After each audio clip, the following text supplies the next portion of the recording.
Good morning. This is Ramblin' Rusty, and right now I'm here in Timberland Park, right here. This is on Williamson County Parks and Recreation. This is the only area along the Natchez Trace that is not set up by the government. This was a county owned one. I'm going to have Doug tell more about it, but right now let's take a look inside here. A very inviting place. Come around here, they got a fireplace. You see a lot of the things that would be used in the timber operations. And like I say, this one gentleman right here, he helped me out. He says, well, Doug's the one to talk to, but these gentlemen, they come here and just while away a few hours during the week to do that. And that sounds like a wonderful thing to do. And so how many acres are there here? There's 72 acres within the park itself. Okay. And the park that is owned by the county. And so I think Doug's around here somewhere. He's sitting in his favorite place, and they says he's bound to come back. His pad is still there in the rocking chair. And so I'm going to have him tell a little bit about this park at all. Doug, my name's Rusty, and so tell us about how this came about and what's happening here. Nice to meet you, Rusty. This park came about in the late 90s. It was owned by the state of Tennessee. Property out here they were talking about building an interpretive center. And then they decided not to do that. And so they were going to sell the property basically on the courthouse steps because they didn't know what they wanted to do with it, so they were going to get rid of it. A county commissioner named Judy Hayes and the president of at the time, Franklin-Williamson County Chamber of Commerce, Nancy Conway, found out about it. And true story, I was on horseback in North Carolina with my family, and the phone rang, and it was Commissioner Hayes, and she said, Doug, I found this piece of property that the state of Tennessee, are you interested in getting it and talking about it? And of course, if you know it's riding a horse in the mountains, like I said, you gotta let me park this horse. I said, I'll call you back. So I called her back and just said, yes, we're very interested in pursuing this and looking at it.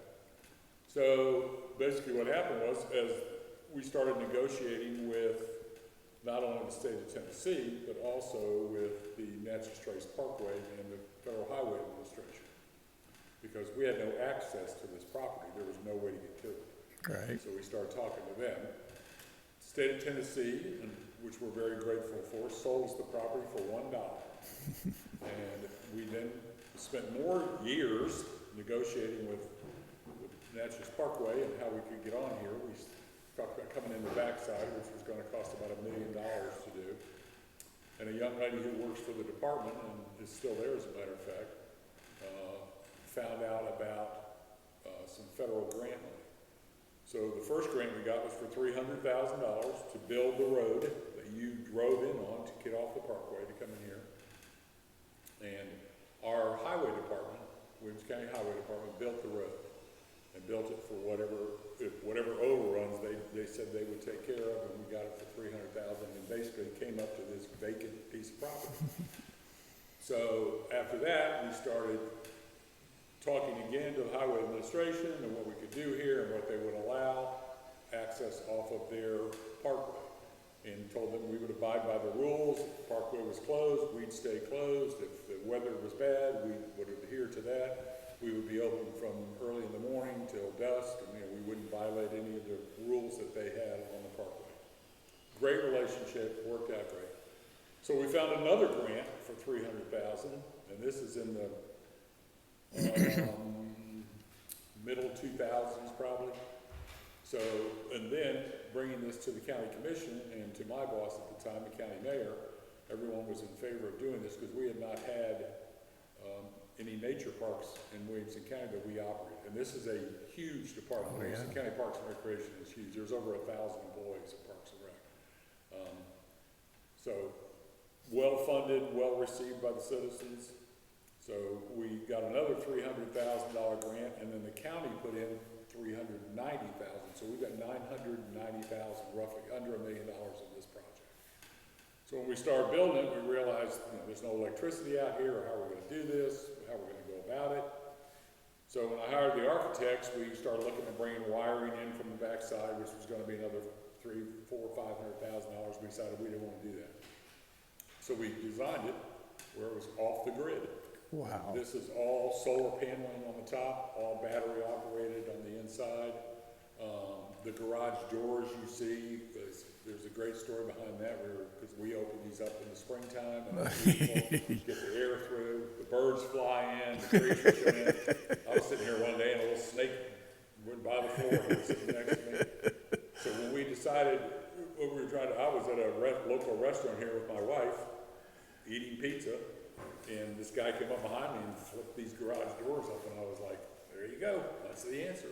So I called the architects the next morning, came out and designed these doors, how to do it, put them in here, and the whole idea was to get people back out into nature, because we own a lot of community centers, we own a lot of indoor soccer arenas, we have tons of acreage and things, but nothing like this. So when we built the park, it has taken off. There's over 3,500 to 4,000 visitors a month, and it has created more parks. We now own another park with 364 acres, another park with 290 acres, almost 300 acres, and it's really taken off. We have a full-time staff of 4 people that are park rangers and park naturalists, and then these older guys you see out here are all of us are retired, and we are employees. I mean, it's not volunteer, we are employees. And there's 7 of us who work in this facility, and then there'll be another facility we'll hire the same 7. Open 7 days a week. Daylight savings has a lot to do with it. We open from 8 in the morning to 4 in the afternoon in the winter. Daylight savings comes, we open from 8 to 6, and we close on major holidays. Right. Christmas. Deal with that. Easter. Well, this is great.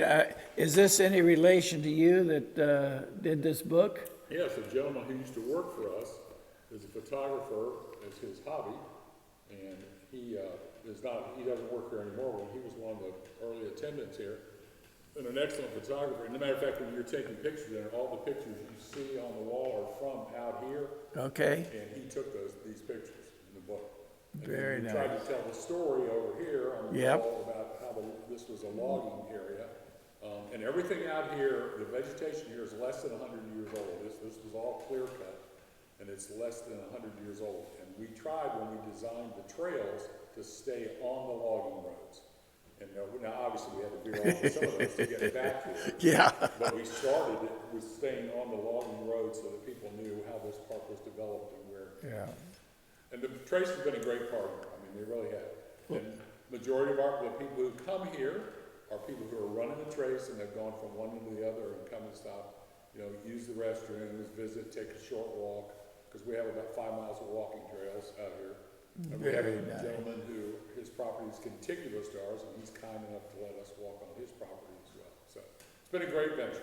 Well, that is great, Doug. This is, I could tell about it, you read about it, but when I get somebody that was there on the groundwork to explain about it, this is just like. The great thing for me is, in telling the story, this is the last park that I built and the last one I dedicated before I retired. I retired November 14th. I don't know, you might have some other dedications coming up. No, no. Hey, it's like I tell people, they say, well, what'd you do when you left? What'd they do when you left? I said, they hired another director. Yeah. And when he leaves, they'll hire another director. That's it. Yeah. Well, I really appreciate your time, and I'm so glad I came by here and do this. So this is Ramblin' Rusty signing off right now at it's Timberland Park, right? And here, and maybe I could come here sometimes and enjoy just sitting in the rocking chair by the window. You're always welcome. Glad to have you. Ramblin' Rusty signing off for now. So long.